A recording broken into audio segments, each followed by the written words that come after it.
కూర్చొని కాదు. ఏం చేయాలి చెప్పండి? ప్రయత్నం అనేది మనం చేయాలి. యేసయ్య వచ్చాడు అడుగుతున్నాడు, ఏమని? నీవు స్వస్థత పొందకూర్చున్నావా అంటే ఏమంటాడు ఆయన? అయ్యా, దాదాపు కొన్ని 35 సంవత్సరాలు నేను కూర్చోనున్నాను. దేవుడితో వచ్చి నీళ్లు కలిగించే సమయానికి నేను అక్కడే కూర్చున్నాను కదా, లేకపోతే ఎవరు తీసుకొచ్చి నన్ను దీంట్లో పడేస్తాను అనుకున్నారా? ఇప్పుడు ఎవరి కోసం ఎదురు చూస్తున్నాడు అతను? అతని దృష్టి ఎక్కడ ఉంది? అతని మనసు ఎక్కడ ఉంది? అయ్యో, నేను పక్షవాయువుల రోగిని, నేను కదలలేను, నేను ముందుకు వెళ్ళలేదని అనుకోవట్లేదు. ఏమని చెప్తాను? దృష్టి అంతా ఉంటారు. ఎప్పుడు దేవదూత వచ్చిందా, ఎప్పుడు నీళ్లు కదులుతాయా, వెంటనే దూకాలని ఉద్దేశంతో ఉంటున్నాడు. కానీ అతను కదలగల స్థితిలో ఉన్నాడా? రెండోది, తన మనసు ఎక్కడుంది? ఎవరు వస్తారేమో, ఏదో చేస్తారేమో, నన్ను మోసగలుగుతారేమో, ఆ నేలలో తీస్తారేమో అని చెప్పి ఎదురు చూస్తున్నాడు అతను. ఎవరు తిక్కలో అయిపోయింది కదా, చుట్టూ ఉన్న వారందరూ కూడా ఎవరు తిక్కలో లేదు.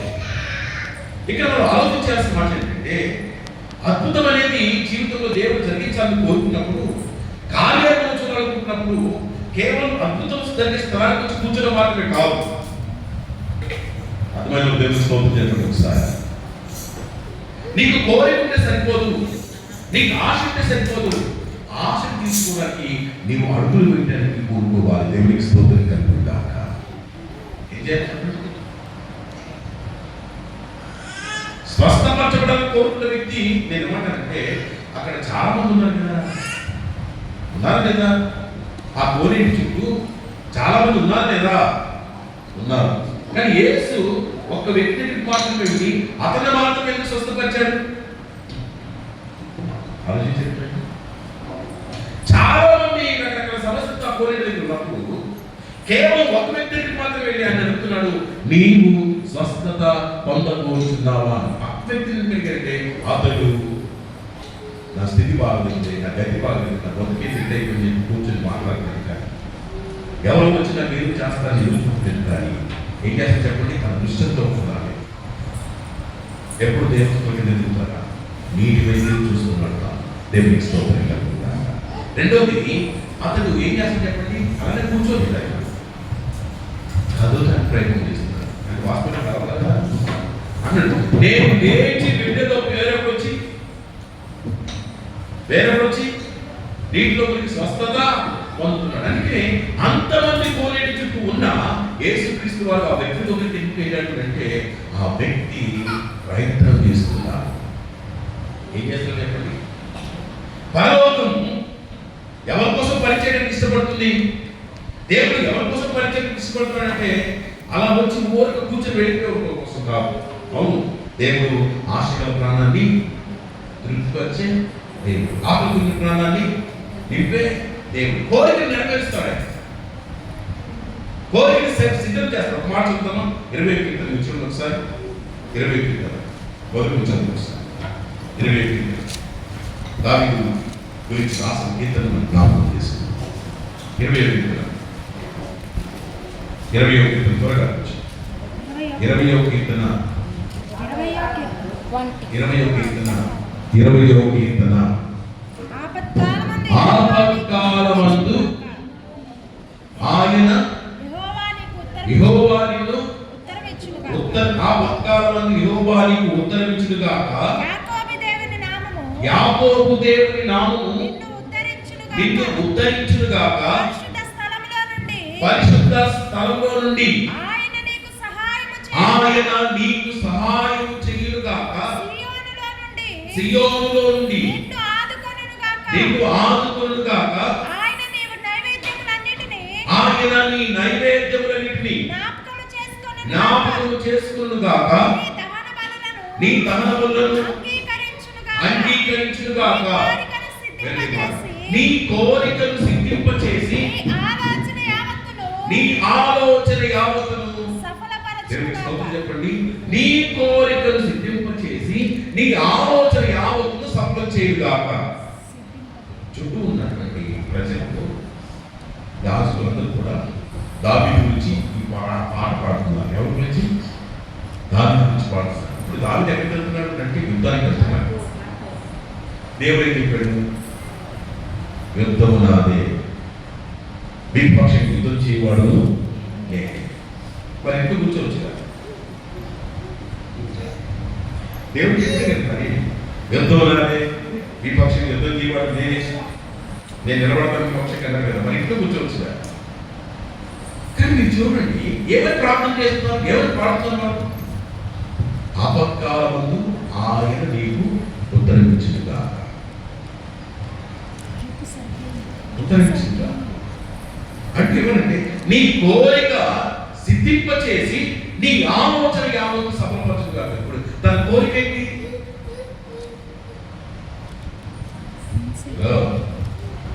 ఏం కోరిక పెడుతున్నాను? దావీదు యుద్ధానికి వెళ్తున్నాడు, ఫిలిస్తీన్. ఇప్పుడు ఈ యుద్ధం దావీదు తన కోసం చేస్తున్నాడా లేకపోతే సమాజం కోసం చేస్తున్నాడా కదా? అర్థం చేసుకునే ప్రయత్నం చేయండి ప్లీజ్. దావీదు యుద్ధం ఎవరి కోసం చేస్తున్నాడు?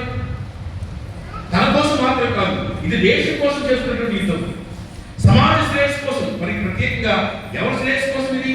ఏ దేశం ఇది? ఏ ప్రజలు వీళ్ళు అంటే దేవుడు కోరుకున్న ప్రజలు దేవునికి స్తోత్రం కలుగుగా. దేవుడు కోరుకున్నటువంటి దేశం అంటే ఇప్పుడు మన కోరికలు అనేవి దేవుడు తీరుస్తాడు, మన ఆశ అనేది దేవుడు నెరవేరుస్తాడు. అయితే ఎప్పుడు చెప్పినా ఎప్పుడు జరిగింది? ఈరోజు మనలో చాలా మంది దేవుని సన్నిధికి వచ్చి మన కోరికలు వెల్లడిపరుస్తున్నాం, మన ఆశను దేవునికి చెప్తున్నాం, ప్రార్థన చేయించుకుంటున్నాం. కానీ ఇప్పుడు మనం ఆలోచించి వాక్యం చెప్పిన మాట ఏంటంటే కోరిక సంఘానికి పౌలు రాస్తూ మీరు భోజనం చేసినను పానం చేసినను దేని కోసం చెప్పన్నాడు? హలో, దేనికోసం చెప్పన్నాడు? మీరు భోజనం చేసినా పానం చేసినా దేనికోసం చేయాలి? నాకు ఆకలి కాబట్టి తినడం కాదు, తాగేసి కాబట్టి తాగడం కాదు కదా. నేను తాగినా తిన్న విశ్వాసం నా జీవితంలో నేను చేసే ప్రతి పని కూడా, చేసే ప్రతి ప్రణాళిక కూడా దేనికోసం చేయాలని అంటే ఎందుకు పెట్టుకోండి? దేవుని మహిమ కోసం. దేవునికి స్తోత్రం కలుగుగా. నీవు కోరిక కలిగి ఉండడం మాత్రమే కాదు, నీవు ఆశ కలిగి ఉండడం మాత్రమే కాదు, దానికోసం నువ్వు ప్రార్థన చేస్తున్న మంచిది కాదు. కానీ నీ కోరిక వెనకాల, నీ ఆశ వెనకాల ఉద్దేశం ఏంటి? ఉద్దేశం ఏంటి? ఈరోజు చాలా కోరికలు, చాలా ఆశలు మన జీవితంలో నెరవేర్చబడలేకపోవడం కారణం ఏంటంటే దాని వెనకాల ఉద్దేశం సరైనది కాకపోవడం వల్లే. యాకోబు 4 చదువుతాను. 4 యాకోబు పత్రిక 4 ఎందుకు చాలా వరకు మన కోరిక నెరవేర్చబడలేకపోతే ఒకసారి 4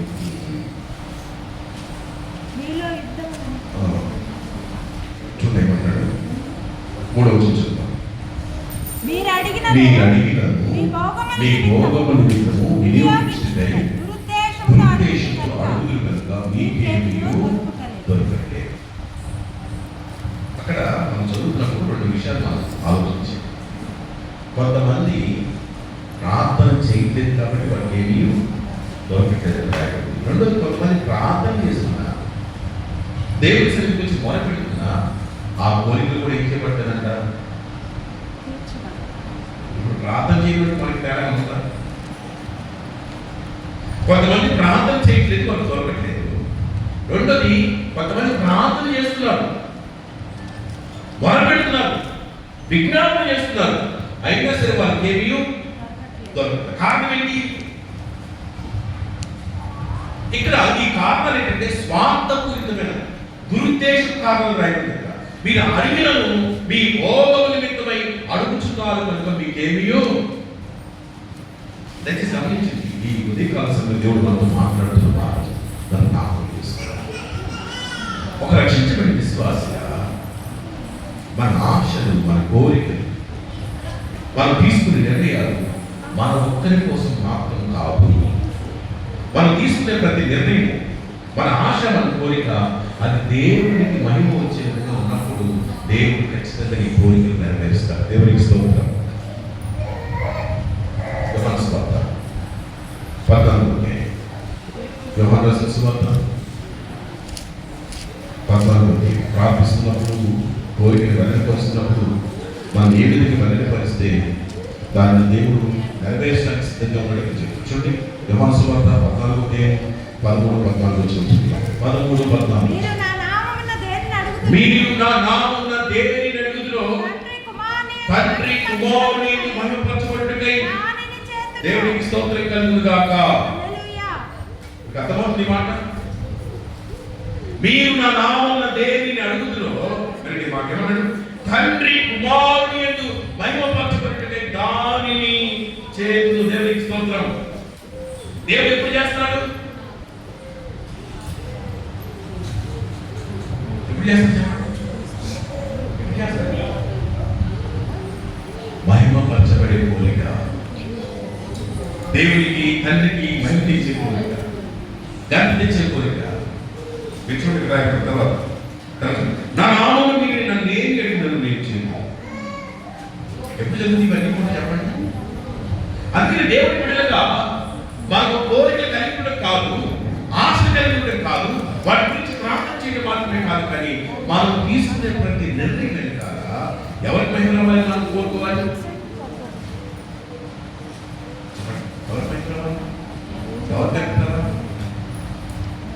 మనం ఏ పని ప్రారంభించినా, ఏ నిర్ణయం మనం తీసుకున్నా దాని వెనకాల కేవలం ఎవరి మహిమ రావాలి? మనం ఫోకస్ కావడం కాదు, మన పేరు నిలబడటం కాదు, మనం గొప్ప చేసుకోవడం కాదు, మన తలాంతి గొప్ప చేయడం కాదు. దీని వెనకాల ఎవరున్నారు? దేవుని మహిమాత్మై. ఎవరి మహిమాత్మై? ఇప్పుడు అన్నాకు పిల్లలు లేవు. పిల్లలు లేనప్పుడు ఎవరు ఉంటే ఆడపిల్లలు ఉంటే మగపిల్లలు ఉంటే ముందు అందరూ చాలు కదా. అవునా?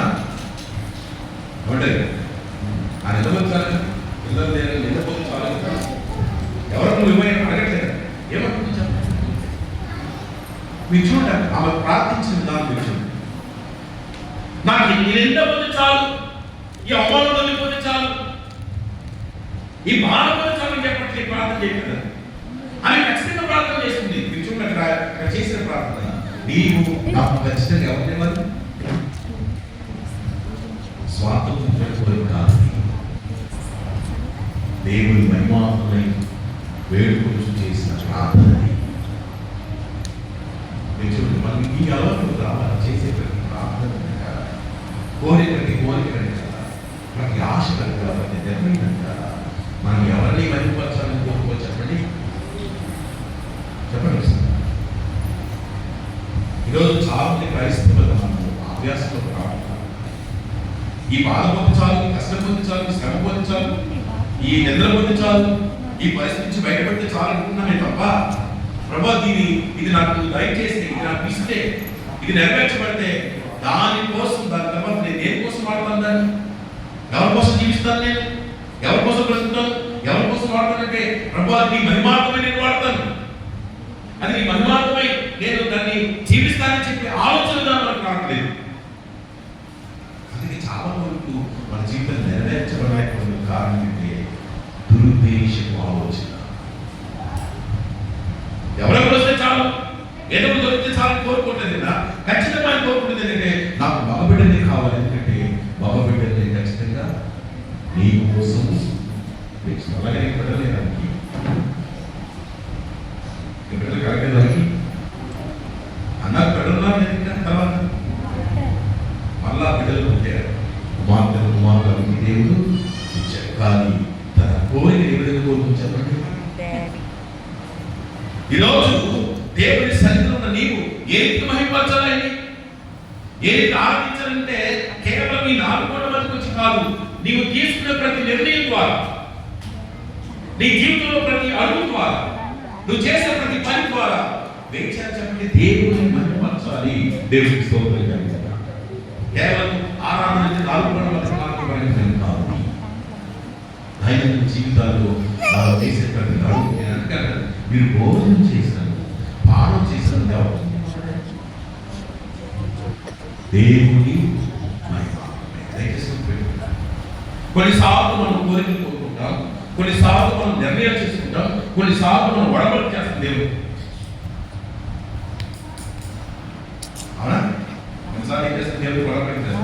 నాకు ఇది ఇస్తే, లేకపోతే నా ఇంటి చేస్తే, లేకపోతే నా బిడ్డ పక్షం ఇది చేస్తే, నా ఉద్యోగం చేస్తే, లేకపోతే నువ్వు ఉద్యోగిస్తే నేను ఇది చేస్తానని కొడకలు చేస్తున్నా.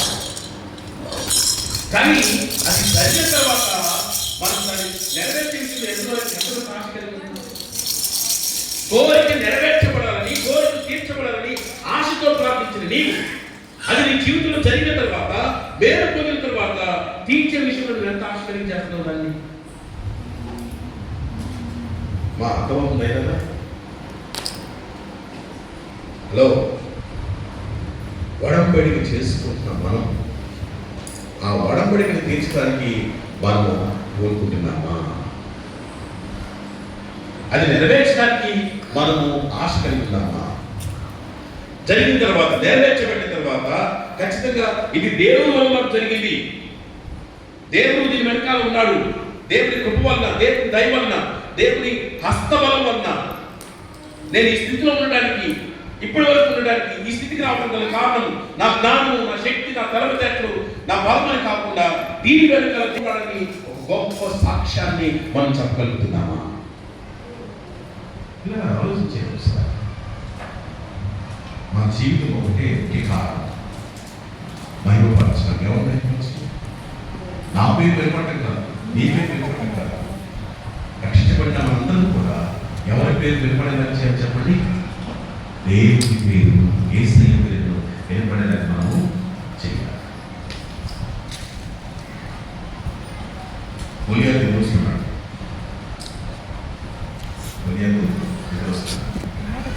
ఇప్పుడు సౌలుకి యుద్ధం వచ్చా, దావీదుకి యుద్ధం వచ్చి ఎక్కువగా మాట్లాడాలి. సౌలు యుద్ధం నేర్పడిగా, దావీదు యుద్ధం నేర్పడిగా. సౌలే మంచి యుద్ధం, కానీ అంత నైపుణ్యం కలిగిన సౌలు తన సైన్యం అంతా కూడా గొలియాతును చూసి ఏమంటారు? ఏం చేశారు చెప్పండి? భయపడిపోయారు, వెతికిపోయారు, కలవరపడ్డారు. అతను ముందుకు వెళ్ళడానికి కూడా వారు కూడా సాహసించట్లేదు. గొలియాతు అన్నాడు కదా, మనందరం కొట్టుకోవడం లేదు, ఇదంతా టైం పాస్, వేస్ట్ టైం, సమయం వల్ల వీళ్ళు ఎవరైనా ఒకరండి, నేను వస్తారు, అందరం కొట్టుకుంటాము. ఎవరు తీస్తే వాడు లోపలికి సవాల్ చేస్తారు. వీళ్ళందరికీ యుద్ధం వచ్చు కదా, లేకపోతే వెళ్ళిన వారే కదా, కానీ ఎవరైనా ముందుకి కదా.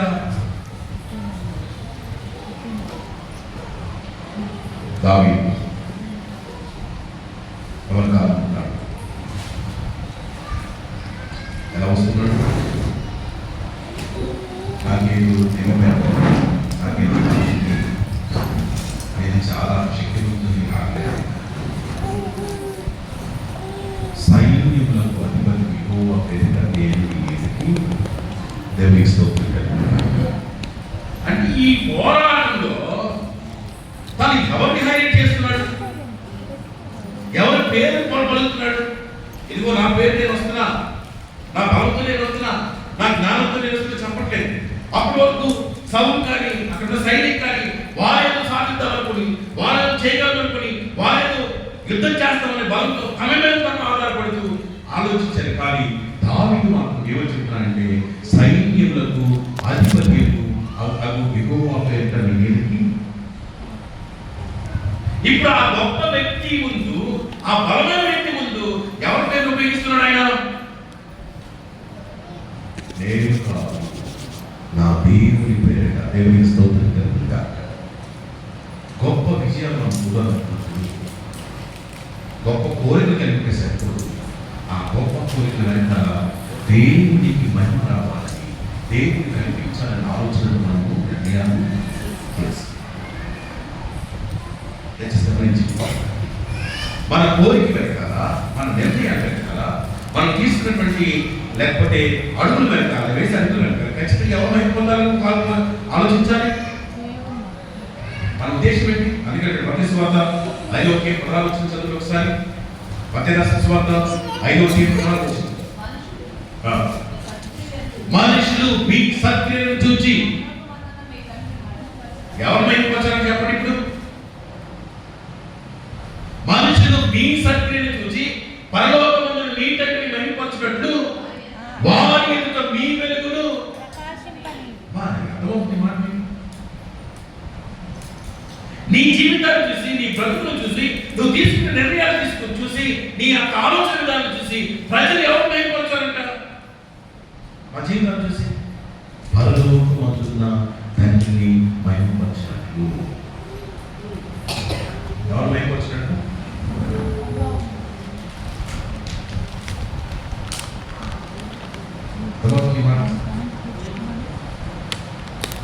మీ సత్క్రియలను చూసి, మన జీవితాన్ని చూసి ఎవరి గురించి మాట్లాడుకోవాలంటే మనుషులు మీ సత్క్రియను చూసి మనం ఏ రంగంలో ఉన్నాం,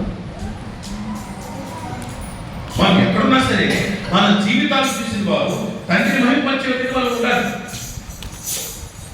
అది భక్తి జీవితానికి చాలా ప్రాముఖ్యమైన పని. మన స్కూల్లో ఉన్నా, కాలేజీలో ఉన్నా, ఉద్యోగంలో ఉన్నా, ఇంట్లో ఉన్నా, వీటిలో ఉన్నా, లేకపోతే ఎక్కడున్నా సరే, ఏ మనుషుల మధ్యలో ఉన్నా సరే, ఆ మనుషులు ఖచ్చితంగా మన విశ్వాస క్రమాన్ని చూసి, మన జీవితాన్ని చూసి మన గురించి మాట్లాడుకోవాల్సింది. దేవునికి సంకల్పం ఏంటంటే పేరు పత్రిక, మొదటి పత్రిక 2వ అధ్యాయం దేవుని ఉద్దేశాన్ని మనం జ్ఞాపకం చేసుకున్నాం. పేరు పత్రిక మొదటి పత్రిక 2వ అధ్యాయం 11 మీరు పరదేశులను యాత్రికులై ఉన్నారు కనుక ఆత్మకు విరోధంగా పోరాడు శరీరాశను విసర్జించి అన్యజనులు మిమ్మల్ని ఏ విషయంలో దుర్మార్గులను దూషించురో ఆ విషయంలో వారు మీ సత్యను చూచి వాటిని బట్టి దర్శన దేవుని మహిమపరచినట్లు వారి మధ్య మంచి ప్రవక్తల వారై ఉండవలెనని మిమ్మల్ని ప్రతిమాలుకొనుచున్నాము. ఎవరి మధ్య? ఎవరు చూసి? దేవుని మహిమ పరచినట్లు. దేవునికి స్తోత్రం కలుగుగాక. ఎవరు మహిమపరచాలంట? అస్తమానం మనమే దేవునికి స్తోత్రం కలుగుగాక, దేవునికి మహిమ కలుగుగాక అని చెప్పడం కాదు. మనం చూసి అన్ని జనులు దేవుని ఎవరు చూసారు చెప్పండి? మనం చూసి అన్ని జనులు దేవుని ఎరగిన వారు దేవుని మహిమ కలుగుగాక. దేవునికి స్తోత్రం. మనల్ని బట్టి వారు దేవుని స్తుతించాలి, మనల్ని బట్టి దేవుని వారు ఆరాధించాలి, మనల్ని బట్టి దేవుని వారు మహిమపరచాలంట. నిన్ను బట్టి దేవునికి స్తోత్రం కలుగుగాక, దేవునికి మహిమ కలుగుగాక. ఇది దర్శించిన మిమ్మల్ని బట్టి వారు దేవుని మహిమపరచినట్లు వారి మధ్యను మంచి ప్రవర్తన కలిగిన వారై ఉండండి. అర్థమవుతుంది మాట మనం అర్థం చేస్తాం. మాట ప్రకారం మనం ఆలోచించాల్సిన అవసరం. జీవితం నా బ్రతుకు పెట్టిన ప్రకారం నా నిర్ణయాలు తీసుకోవడం, నా ఆలోచన, నా వ్యక్తిత్వంలో, నా జీవితంలో, నా మనస్తత్వంలో ఖచ్చితంగా నా ప్రవర్తన దేవుని మహిమ తీసుకురావాలి. నేను చెప్పుకోవడం కాదు, నన్ను బట్టి ప్రజలు చెప్పే విధంగా ఆ నిర్ణయాలను నేను భావించి ఎవరు చెప్పండి, ఎవరు మనల్ని బట్టి ప్రజలు దేవుని మహిమపరచాలి. ఇదే దేవుడు మన నుంచి కోరుకుంటుంది. అందుకే ఏమి ముఖ్యం ఇక్కడ? వారి మధ్య మంచి ప్రవర్తన, సత్ప్రవర్తన మనం కలిగి జీవించాలి. మంచి ప్రవర్తన, సత్ప్రవర్తన కలిగి మనము జీవించాలి. దయచేసి గమనించాలి. మొత్తం కోల్పోయినా యోగు ఏమన్నాడు చెప్పండి? యెహోవా ఇచ్చేది, యెహోవా తీసుకునేది. యెహోవాకి ఏం కలగాలి? మనకు ప్రియం మాట. మనకు ఉంటేనే, వస్తే, జరిగితేనే మనం. కానీ ఈ భక్తులే కనబడుతుంది. దానికి విచిత్రంగా ఉంది. అంతా కోల్పోయాడు, ఏమీ లేదు, కానీ ఏం చెప్తున్నాడు? యెహోవా నామమునకు యెహోవా ఇచ్చెను, యెహోవాయే తీసుకునేడు. యెహోవా నామమునకు ఏం కలుగుగాక? మహిమ కలుగుగాక, స్తుతి కలుగుగాక. మనం రావాలి. ఈ అభ్యాసంలో కావాలి. మనం తీసుకునే ప్రతి నిర్ణయం జీవితంలో ప్రతి కార్యం వెనకాల ఒకటే గురి మనకు కావాలి. అది ఎవరు మహిమపరచాలి చెప్పండి? దేవుడిని మహిమపరచాలి. ఇది దేవుడు కోరుకుంటున్నాడు. ఇది దేవుడు మనం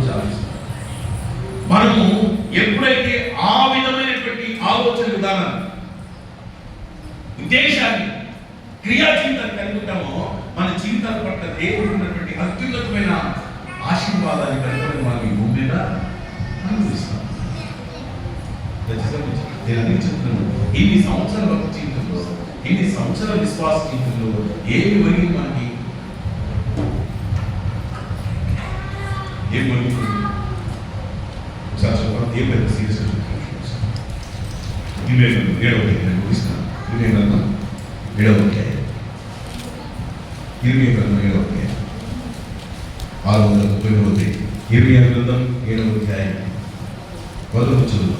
యెహోవా యొద్ద నుండి ఇర్మీయాకు ప్రత్యక్షమైన వాక్కు, నీవు యెహోవా మందిర ద్వారమున నిలబడి ఈ మాట అచ్చటనే ప్రకటింపుము. యెహోవాకు నమస్కారం చేయుటకై ఈ ద్వారములో పడి ప్రవేశించి యూదా వారులారా, యెహోవా మాట విని సైన్యముల అధిపతియు ఇశ్రాయేలుకు దేవుడైన యెహోవా ఇలాగు సెలవిస్తున్నాడు, నేను ఈ స్థలమున మిమ్మల్ని నివసింపచేయనట్లు మీ మార్గములను మీ క్రియలను దిద్దుకొనుడి. ఈ స్థలము యెహోవా ఆలయము, ఈ స్థలము యెహోవా ఆలయము, ఈ స్థలము యెహోవా ఆలయము అని మీరు చెప్పుకొనుచున్నారే. మీ మోసకరమైన మాటను ఆధారం చేసుకుని అలా కనుక మీ మార్గములను మీ క్రియలను మీరు యథార్థంగా చక్కపరచుకొని ప్రతివాడు తన పొరుగువాని యొక్క తప్పక న్యాయం జరిగించి. దేవునికి స్తోత్రం చెప్పండి ఒకసారి. దేవుని సావుతో దేవుడు మాట్లాడుతున్నాడు. ఈరోజు 10 రాగవారు కదా, అందరూ వస్తారు బయలుదేరి ఎక్కడికి వస్తారు? దేవాలయానికి వస్తారు. కాబట్టి నువ్వు వాళ్ళు లోపల రానికుండా నువ్వు ఆ గేట్ దగ్గర కూర్చోవు. ఎక్కడ? ఆ గేట్ దగ్గర కూర్చొని లోపలికి వచ్చి కూర్చొని అలాగే పాటలు పాడి అన్ని దేవునికి స్తోత్రం చెప్పిన కదా. ఎక్కడ లోపలికి ఎట్లా ఉంటుంది? ఒక ద్వారం దగ్గర ఆ గేట్ ఎంట్రన్స్ గేట్ దగ్గర కూర్చొని ఈ మాటలు నువ్వు చెప్పాలి. ఏమని వస్తున్నావు నువ్వు దేవునికి? చెప్పండి ఏమన్నా? ఈ స్థలము యెహోవా ఆలయము. ఎవరాలయం? మా ఎవరాలయం? ఈ స్థలము యెహోవా ఆలయము, ఈ స్థలము యెహోవా ఆలయము, ఈ స్థలము యెహోవా ఆలయము అని వస్తున్నావు కదా. నేను ఒక విషయం చేయాలి. మీరు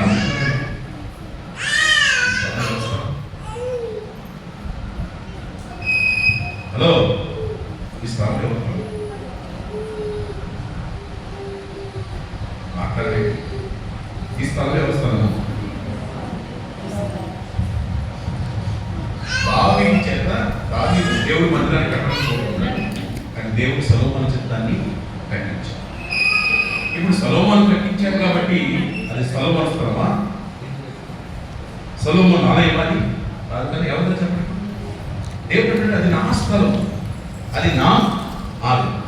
ఇది మనం కూడా ఆలోచించండి. ఇది కట్టడానికి దేవుడు ఒక వ్యక్తిని ఉపయోగించుకున్నాడు. కానీ ఇది ఎవరి స్థలము? ఇది ఎవరి ఆలయము? దాన్ని మనం జ్ఞాపకం చేసుకోవాలి. మన దృష్టిలో, మన మనసులో మనకు ఉండాల్సినటువంటి ఆలోచన విధానం ఏంటంటే ఇది యెహోవా ఆలయము, ఇది యెహోవా స్థలం. ఇప్పుడు దేవుడు ఏమంటే చెప్పిన, దేవుడు ఏమంటే చెప్పిన, ఈ స్థలం నుంచి ప్రార్థన లేదా నా దృష్టి నుంచి నేను వారి ప్రార్థనలను ఆలకించిన చర్యకి వారి కోరిక నేను నెరవేరుస్తాను చెప్పాడు. తను కోరుతాను. ఇప్పుడు చెప్పండి, ఇప్పుడు ప్రజల సమస్య ఏంటి ఇక్కడ? ప్రజల సమస్య ఏంటి ఇక్కడ? దేవుడు లోపల కాకుండా ఇది దేవుడి స్థలం కదా, ఇది దేవుడి ఆలయం కదా. వచ్చిన తర్వాత మాట్లాడమని చెప్పట్లేదు, కానీ రాకముందే ఆ ఎంట్రన్స్ గేట్ దగ్గర నిల్చొని దయచేసి వార్తని మాట చెప్పలేదంటే మీరు యెహోవా స్థలం వస్తున్నారు, యెహోవా మందిరం వస్తున్నారు. వచ్చిన తర్వాత మీరు ఏం పేర్కొన్నారు? వచ్చా కూర్చున్నా వెళ్ళిపోయి ఏం జరిగింది? ఈరోజు నీవు దేవుడి సన్నిధికి వచ్చి దేవుని ఆలయంలో కూర్చొని నువ్వు వెళ్ళిపోతున్నావు. ఏం జరుగుతుంది నీకు? నీ ద్వారా దేవుడు ఏం పొందుతున్నాడు? ఇది చాలా సీరియస్ అఫెక్ట్ చేస్తున్నాడు. ఎందుకంటే వాళ్ళు దేవుడి మందిరానికి వెళ్తున్నామని, దేవుడి సన్నిధికి వెళ్తున్నామని చెప్పుకొని వస్తున్నారు. వచ్చిన తర్వాత వాళ్ళ జీవితంలో ఏం పెట్టుకుంటున్నారు?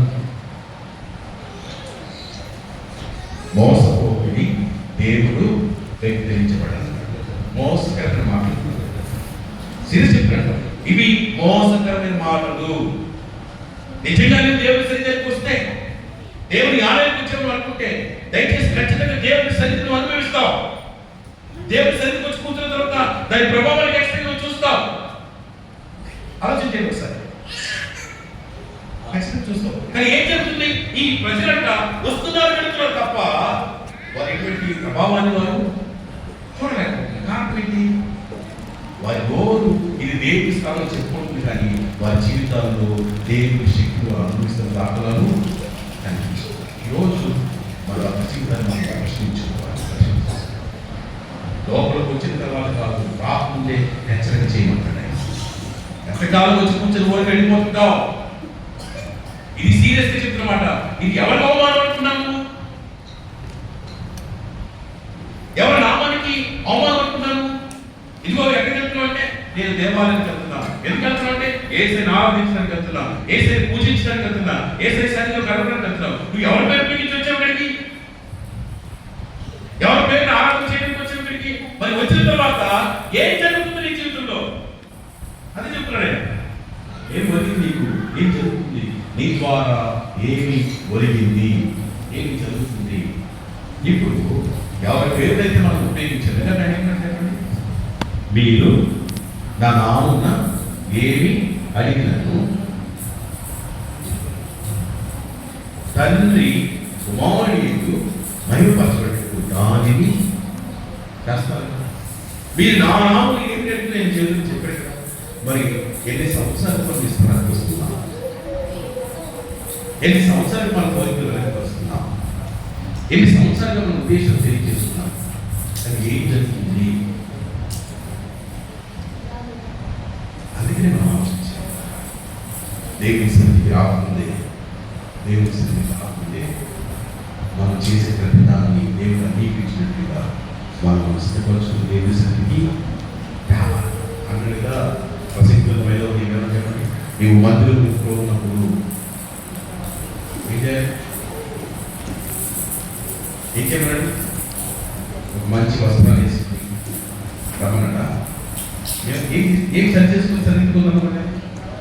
నీ ప్రవర్తనను జాగ్రత్తగా చూపించుకోవడం. ఈరోజు మీకు అర్థం కాదు ఈ మాట. దేవుని సన్నిధిని ఏసై నామంగా ఆరాధన చేస్తారు. ఇప్పుడు ఆ నామం ఏ నామం? మనం వాడతాం అన్ని నామం పైగా వాడతాం.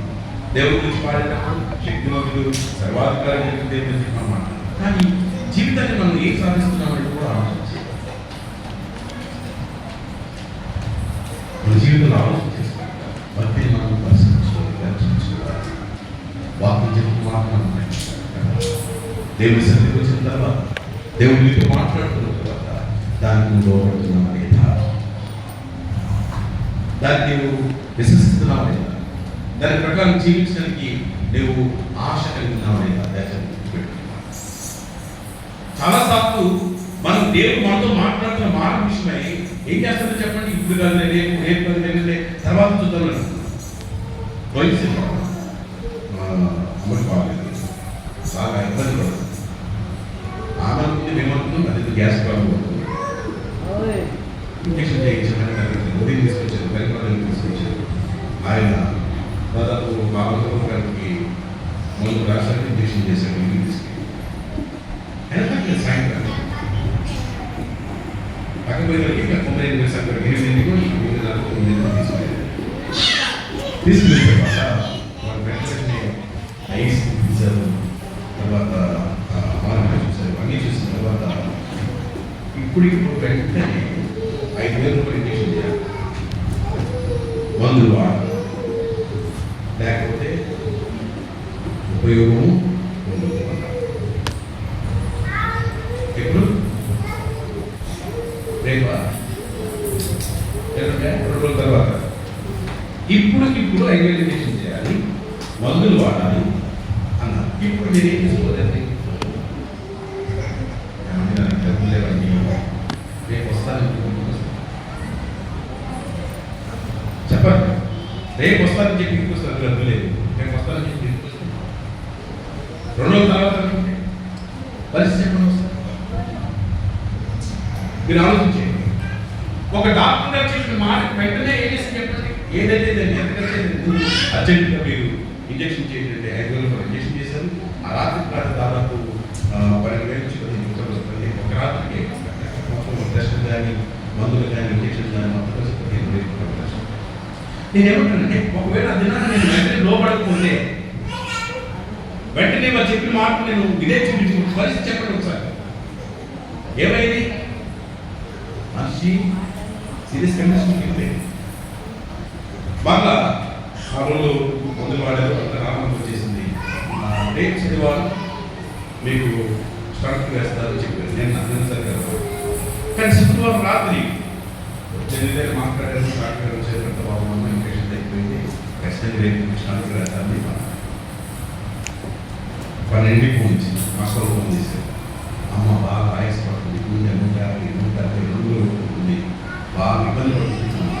అదేంటి ఇంటి డాక్టర్తో మాట్లాడింది, ఆమె కూడా డాక్టర్తో మాట్లాడి చక్కగా ఏమైంది అంటే గుండె పెరిగి కొట్టుకుని పెరిగింది, బాగా వాంతులు అవుతుంది, గ్యాస్ ప్రాబ్లం వచ్చేసింది, చాలా ఇబ్బంది పడింది. అసలు ఒక దశలో ఎలా అయిపోయిందంటే ఆ శుక్రవారం రాత్రి 2వ శుక్రవారం రాత్రి మనం జరిగింది, ఇక చనిపోతుందేమో అన్న పరిస్థితి వచ్చేసి చాలా సీరియస్ అనిపించింది. అప్పుడు కూడా చెప్పారు అర్జెంట్ మందులు వాడాలి, మందులు పడుతుంది, ఇంజక్షన్ చేయాలి. అర్జెంట్గా ఎన్ని ఇంజక్షన్ చేశారంటే మా దగ్గర డబ్బులు లేవు చెప్పి పక్కకు వస్తే లోపల పరిస్థితి ఒకసారి అంటే దేవుడు వాక్యం విషయంలో ఖచ్చితంగా అలా ఉంటాను. వెంటనే లోపడకపోతే, వెంటనే నిర్ణయాలు తీసుకోకపోతే, వెంటనే మనం దేవుడు వాక్యాన్ని విశ్వసించకపోతే, ఏ విధంగా మనం డాక్టర్ గారు చెప్పిన మాట వెళ్ళకపోతే నష్టపోతామో అంతకన్నా ఎక్కువ నష్టం దేవుడు మాట వెళ్ళిపోతుంది. దాదాపు రాత్రి 4 ఇంటి దాకా కూర్చున్నా నేను, మా చెల్లి పక్కన ఆమె ఇక్కడ కూర్చున్నాను. అంతే లేకపోతే వాస్తవానికి స్టెంట్స్ వేయాలి.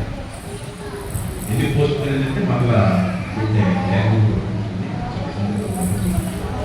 రోజు మళ్ళా ముందు మళ్ళా సోమవారం చూద్దామంటే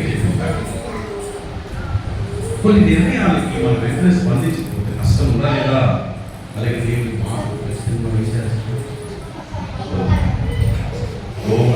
లోపడకపోతే లోపడని ప్రజలకు ఏమైంది దానిలో స్థానం పెట్టలేదు. దేవుడి సీరియస్ ఎందుకంటే ఇది నీకు కాదు అవమానం, మనకు కాదు అవమానం. ఏ నామం అయితే మనం కూడుకుంటున్నామో, ఏ నామం అయితే మనం ఆరాధన చేస్తున్నామో ఆయన అవమానం. ఎందుకంటే ఆయన సన్నిధికి వచ్చి కూడా మన జీవితాల్లో ఏ మార్పు మనం కనపరచకపోతే, ఎలాంటి మేలు మనం పొందకపోతే ఎవరికి అవమానం? ఎవరికి అవమానం చెప్పండి? నీకు కాదు, దేవుడికి అవమానం. నీ జీవితంలో ఏం జరగకపోవడం కారణం ఏంటి? మన వస్తువులు వెళ్తున్నాం తప్ప దేవుడు నాతో మాట్లాడు. 2 సంవత్సరాలుగా దేవుడు వాక్యం వింటున్నాం. దేవుడు నీ పరిస్థితిని మార్చుకుంటూ మనల్ని ఆయన మారుస్తారు. మనం మారుతూ మన పరిస్థితి కూడా దేవుడు ప్రేమించమని చెప్తున్నాడు. ప్రేమిస్తున్నామా? ఎవరు ప్రేమించుకున్నాడు? మీ శత్రువుని ప్రేమించుకున్నాడు. అది దేవుని ఆజ్ఞ. శత్రువుని ప్రేమిస్తున్నామా? రెండోది దేవుడు క్షమించమని చెప్తున్నాడు. ఎవరిని? ఎవరిని క్షమించమన్నాడు కదా? క్షమించమని చెప్తున్నాడు. క్షమించామా? దేవుడు సమాధానం పెట్టమని చెప్తున్నాడు. సమాధానం పడుతున్నామా? నీవు ఇవి చెయ్యకుండా, ఇది జరగకుండా నీవు ఏదో జరగాలని ఆశిస్తే ప్రయోజనము ఉండదు. దయచేసి పెట్టుకోండి. దేవుడు ఏదైతే మనం చేయమని చెప్తున్నాడో అది చేసినప్పుడు తర్వాత వాక్య గ్రంథంలో ఆ మందిరంలో ఆహారం ఉన్నట్టు ఎక్కడ మందిరంలో ఆహారం ఉన్నట్టు ఏం చెప్తున్నాడు? మీ క్రమఫలములను, ప్రతిష్టాపనలను, డొక్కుబడులను, ప్రార్థనలను, కాములను, అన్ని 10వ భాగాన్ని నా సన్నిధానం తీసుకొచ్చి నన్ను శోధించమని చెప్పాడు. శోధించడం అంటే ఏంటి? శోధించడం అంటే ఏం చెప్పండి? మాట చెప్పండి. దాన్ని టెస్ట్ చేయండి, పరీక్షించండి. ఏం చేసి పరీక్షించాలి? అమ్మా ఏం చేసి పరీక్షించాలి? ప్రథమ ఫలము, ప్రతిష్టాపన, డొక్కుబడి, కృతజ్ఞతార్పణ, కావుట. మందిరంలోకి వచ్చినప్పుడు ఈ 5 రకాల కానుకలు ప్రథమ ఫలం ఉన్నాడు, ప్రతిష్టాపన ఉన్నాడు, రొక్కుబడి ఉన్నాడు, కృతజ్ఞతార్పణ ఉన్నాడు, కానుక ఉన్నాడు, ఇంకోటి మనం చెప్పినట్టు దశమ భాగం మొత్తం ఏమన్నా 6 రకాల కానుకలు ఉన్నాయి. ఇవి తీసుకుని వచ్చి ఏం చెప్పినట్టు శోధించినట్టుగా పరీక్షించున్నాను, నన్ను టెస్ట్ చేయి. అప్పుడు నేను ఆకాశపు వాక్యం చెప్పి పట్టచాలని దీవెనలు ఆకాశాన్ని విప్పడమంటే కదా వజ్రములు వైద్యులు ఏం చేయాలి చెప్పండి. ఇప్పుడు దేనికోసం ఎదురుస్తున్నాం, దేనికోసం ఎదురుస్తున్నాం కదా. ఆకాశం తెరవబడడం ఏంటి కదా, నింగిని చీల్చి వర్షము పంపి నింపెను నా హృదయం, ప్రభు నింపెను నా హృదయం. ఏం తీస్తానని చెప్పండి, ఆకాశం తీసుకుంటే ఆకాశం తన వర్షాన్ని ఇస్తే భూమి తన పంటను ఇస్తుంది. ఆ పంటను తీసుకెళ్ళి చిన్నప్పుడు పంటేనా ఆవు మీరు మేత వేస్తే మేత చెప్పండి ఏమిటి వాళ్ళు ఏం చేస్తే అమ్ముకుంటే కొట్టుబడి నాకు సర్వీస్ ఆ సర్వీస్ తీసుకుని ఏం చేస్తే తింటే నాకు శక్తి ఇంకొంత అర్థమవుతుందా. కాబట్టి దేవుడు మాత్రం అనుకోవాలి, మనం తీసుకుంటుంది దేవుని మహిమ ఆలోచన దేవుడితో పనిగా చెప్తాను. ఒక డాక్టర్గా చెప్పిన మాట మనం వెళ్ళకపోతుంది, కానీ దేవుని మాట ఎంత రక్షణ చేస్తున్నాం, దేవుడి మాట మనం నిర్లక్ష్యం జరుగుతుంది. అందుకన్నా ఉత్తమమైన వాడు దేవుడు మన మేలు కోసం దేవుడు మనతో మాట్లాడుతుంది. దయచేసి దేవుడు అప్పగించుకుందాం, దేవుడి మాట మనం జీవించిన దాకా ప్రార్థన చేసుకుందాం. ఒకటి మాటతో ప్రార్థన